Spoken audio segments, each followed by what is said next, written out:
All right, so today I want to talk about a really interesting and intriguing subject that kind of sat as an enigma in the background of my experience as a disc golfer, starting in 1998 and continuing on for I guess would have been the next 24 years, all the way up until the end of 2022. And that central question, that central enigma is this: how much does strength, does physical strength, matter in the disc golf throw? I think instinctively, everybody understands, just like in a regular sport like boxing, where everybody's big and strong and jacked, or football or baseball, and certainly basketball as well, and track and field, that being stronger is always better. And yet, when really anomalous disc golfers would show up in the disc golf kind of ecosystem over the years, there was this one thing that a lot of them had in common. Back in the 1990s, there were these guys named Mark and Ken Jarvis who lived in New Zealand. And Mark and Ken Jarvis could drive the disc a gazillion miles. They were like contenders for the world record back then. And yet if you looked at them, they were not big guys and they were really lanky. They didn't really look like traditional athletes.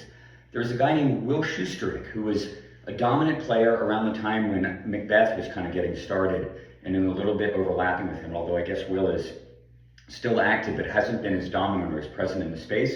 And Will Schusterick was another one of these really rubber bandy guys who could throw a mile. A guy named Dion Ireland looked just like him and could throw incredibly far. And then in modern days, of course, everybody thinks of three main guys who throw among the farthest in the sport, if not the farthest: Lazat, McMahon, and Barella. Three guys who are long and lanky. They're tall. I think they're at least 6'1" or 6'2", and then above that, Barella is a giant.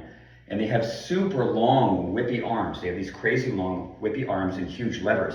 So I think people assume that their power came from having these long, whippy levers, and certainly that's an advantage.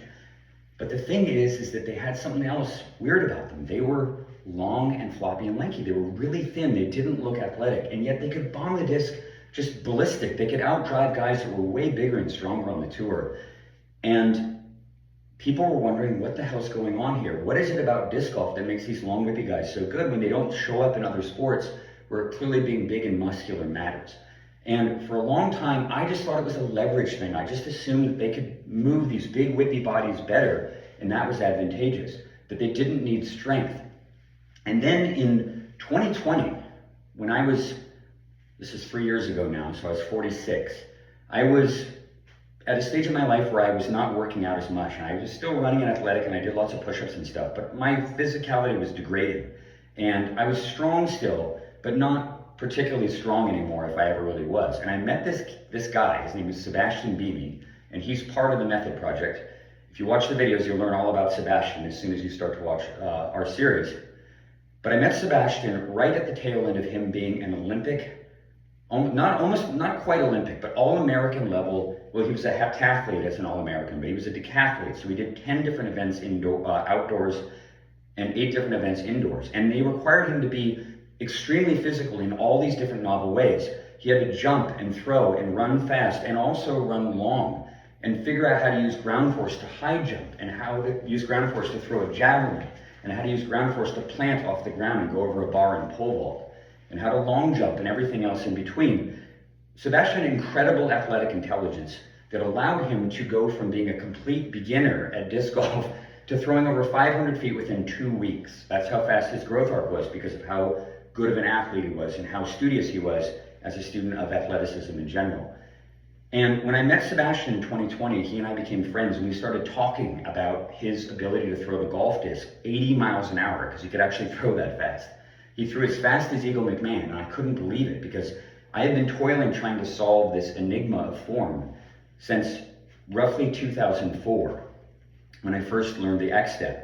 And in all of that span, in 16 years, I had developed form that allowed me to throw about 420 feet, maybe 425. Every now and then I'd go 430, and if I got really, really lucky and the wind was perfect, I might get out to 450 or even around 450 feet. But most of the time I threw low 400s, and I was capped that way for years and years and years, and I could not progress.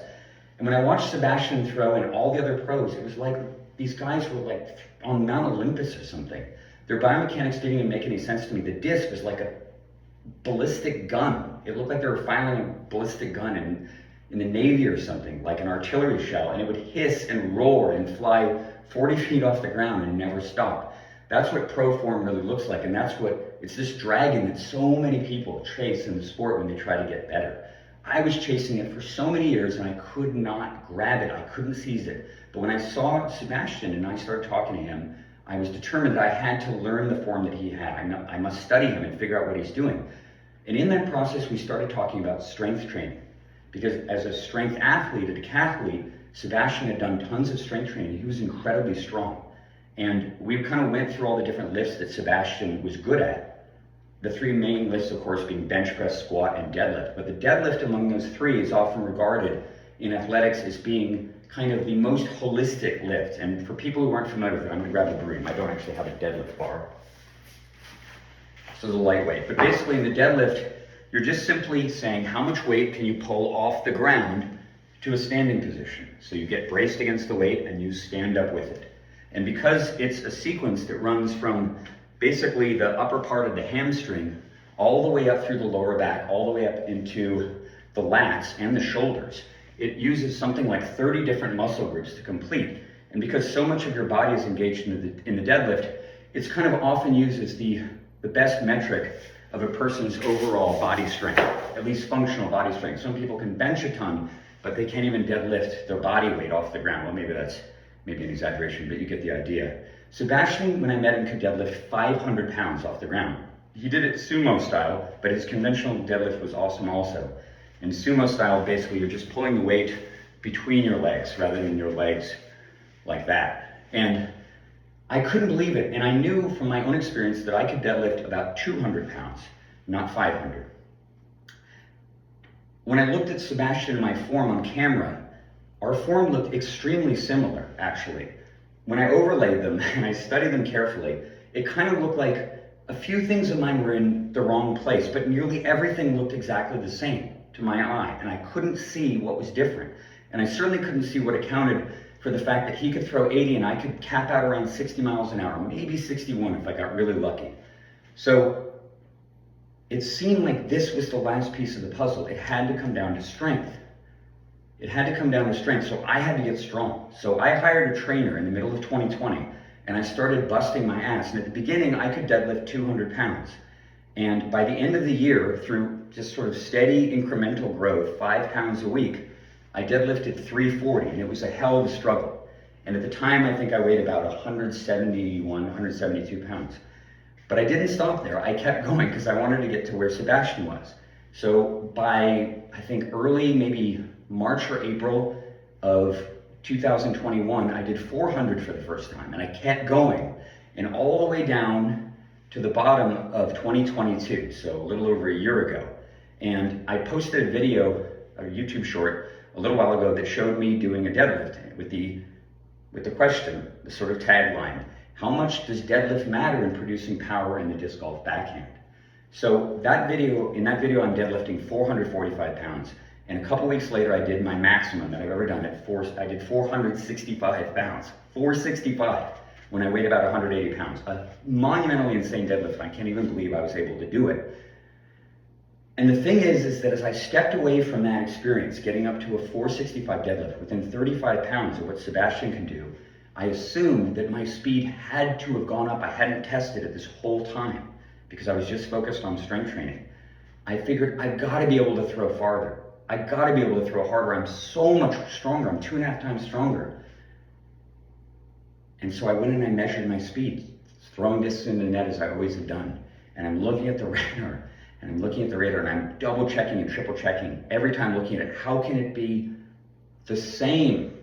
I literally gained 0 miles per hour, despite the fact that I increased my strength by 2.5 times. What a heartbreaking thing to confront.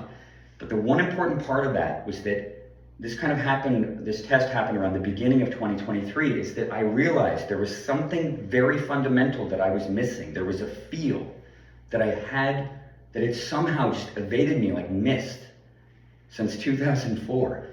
It was something that Sebastian felt that I could not feel in my own body, and I had to figure it out. I was so close, but I had to look at it another way. And that's a story for another time. I talk about it at length in the series. Thanks so much for watching and for your time. I really appreciate all your comments and your feedback. trying to do the best job I can, and I look forward to communicating more information soon. Thanks for watching.